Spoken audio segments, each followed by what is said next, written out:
Hi everyone, Tracy DW. On the 6th of February 1952, George VI, King of Great Britain and Northern Ireland and great-grandson of Queen Victoria, died of lung cancer, and his daughter, Princess Elizabeth, became Queen. As one monarch's reign had come to an end and a new reign was about to begin, what kind of a world had the young princess inherited from her father? In 1952, US President Harry S. Truman brought the Marshall Plan to an end, but was also coming to the end of his second term in office. As Vice President, he had only taken on the presidency due to the untimely event of Franklin D. Roosevelt's death, just days into Roosevelt's fourth term in office back in 1945.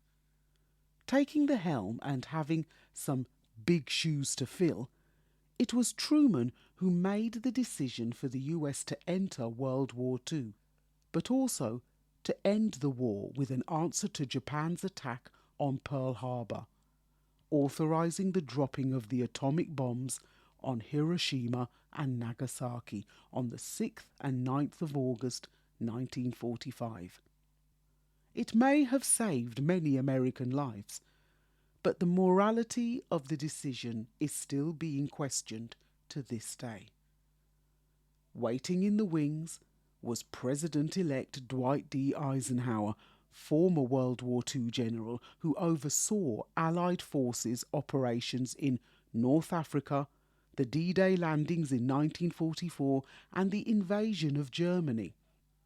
To take up his new role as US President, Eisenhower had resigned his position of First Supreme Commander of NATO, a post-war military alliance which Greece had joined just 5 days after George VI's demise, and Turkey joined a little more than a week later.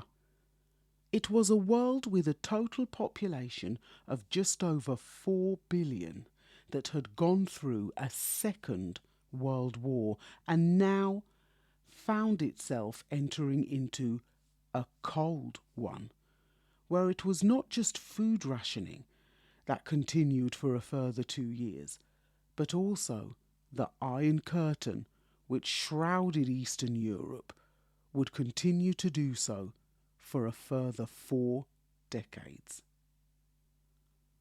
1952 was also the year that London experienced its own deadly explosion.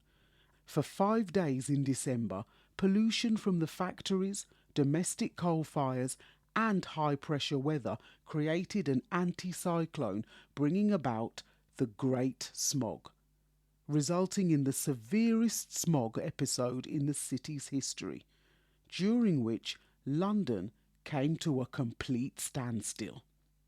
Many hospitalisations and thousands of deaths resulting over the short and long term were caused by respiratory conditions such as pneumonia and bronchitis. Not until 4 years later, in 1956, did the government respond by passing the Clean Air Act. However, there were other inventions that were developed in 1952, such as the airbag and the polio vaccine, which would and still does continue to save millions of lives. From the 19th of July to the 3rd of August, the Summer Olympic Games, or 15th Olympiad, took place in Helsinki, Finland. It was on this world stage that the Soviet Union made its comeback after a 40-year absence. An absence which included a revolution in removing its own royal family, the Tsars, and participation in both world wars. Ironically, Finland was a country which the Soviet had invaded on 2 occasions in World War II, and the Olympic host country finished paying reparations to the Soviet by the end of August that year. In an attempt to learn from history and not to repeat it, Both Finland and Sweden await their formal inauguration to join NATO in 2022 after maintaining neutrality for decades. In 1952, had the new Queen Elizabeth inherited a real empire?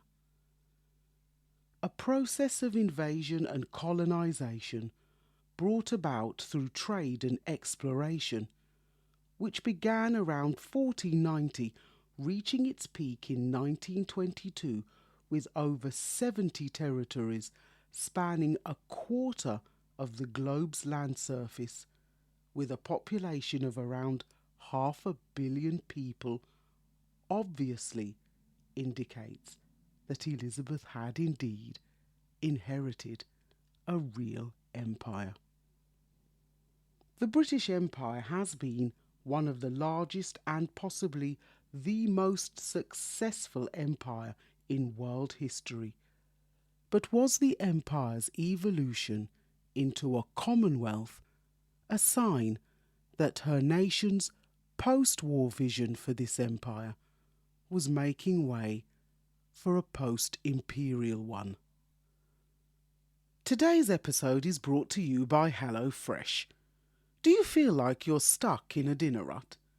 With HelloFresh, you get fresh pre-measured ingredients with mouth-watering seasonal recipes delivered right to your door. Skip all those trips to the grocery store and count on HelloFresh to make home cooking easy, fun, and affordable. You can now enjoy cooking and get dinner on the table in 30 minutes or less. With over 25 recipes to choose from each week, there is something for everyone to enjoy. All recipes are designed and tested by professional chefs and nutritional experts to ensure deliciousness and simplicity. There's a selection for families, as well as quick and easy meals to suit a busy lifestyle. Or why not try our premium selection for those special occasions? Even if you're counting the calories, there's a selection of meat and vegetarian options to suit every taste, along with a great selection of desserts, sides, and wines. Just go to the link in our show notes to get 50% off your first box and then 35% off your next 3 boxes. That's the link in our show notes for 50% off your first box and then 35% off your next 3 boxes. It's HelloFresh, the #1 meal kit. Later on that year, Britain had to face another post-war dilemma, as Iran, who had never been occupied as a crown colony or overseas territory, made the decision to nationalise their oil supply, which Britain had, up until that time, controlled. Aware that the British were plotting to have him overthrown, Iran's Prime Minister Mossadegh severed diplomatic relations. But what was more devastating for Britain was Truman's decision to refuse the invitation for the US to become involved. India, having gained independence only 5 years previously in 1947, held its first general election with their Prime Minister Jawaharlal Nehru remaining in power. In March 1952, a 42-year-old by the name of Kwame Nkrumah was elected first Prime Minister of the Gold Coast in West Africa, while in Egypt things became unstable due to a military coup which ousted King Farouk from power and into exile in Europe. In 1952, another politico, Sir Winston Churchill, found himself in the early stages of his second term in office as British Prime Minister, this time post-war, 1951 to 55. Announcing several weeks after the death of George VI that Britain had in possession its first atomic bomb. His occupation as Prime Minister was punctuated by Labour's Clement Attlee, 1945 to 51. Churchill's extensive political career included a time as Under-Secretary for the Colonies in 1900 and as Colonial Secretary from 1921 to 22. He helped to negotiate the treaty that formally established the Irish Free State. Churchill didn't make light of the fact that he had always been strongly opposed to nationalistic movements, but this was rapidly gaining momentum across the empire, and this nationalism foretold of events to come that would engulf much of Africa, Southeast Asia, and the Caribbean. In 1952, the young 26-year-old princess had inherited not one, but two empires. But for how long? The First Empire welcomed her with open arms, proclaiming her as the rightful heir to the British throne. But the Second Empire was becoming more problematic and more precarious, as the rise of nationalism as well as communism transformed the statement, "long to reign over us," into a question that would be challenged by proclamations of independence by 1982, and by 2022 challenged by the proclamation of becoming a republic. If you liked this podcast, then check out my other podcast episodes related to this one, such as A Call to Action, Macmillan's Wind of Change speech, Wind of Change Expanded, or Barbados, A New Republic.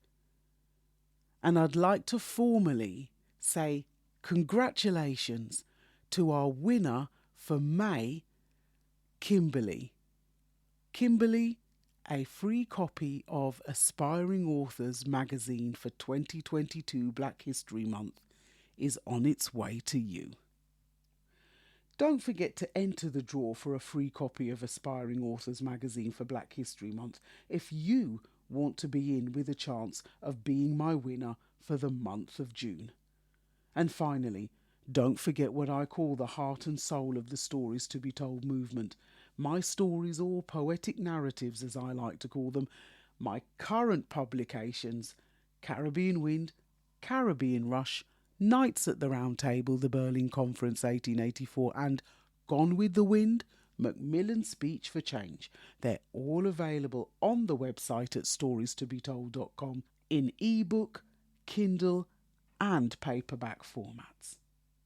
Remember, I've decided to run this promotion for aspiring authors from the month of March and from April, and continue to give away a free copy each month, right up to UK Black History Month in October, to a lucky winner on my email list. So visit the website at storiestobetold.com and register for your free samples to enter the draw. Feel free to like, follow and share us on social media when you visit the website. Just click on whichever social media link you'd like to follow me on. And as always, it's a pleasure and a privilege to share my learning journey with you in this podcast series, and I encourage you to either begin or continue your own. History is a matter of fact or perspective. I'm Tracy DW, and this is a Stories to be Told podcast. Stay safe, stay well, stay blessed. Thanks so much for listening again, and I'll see you on the next page.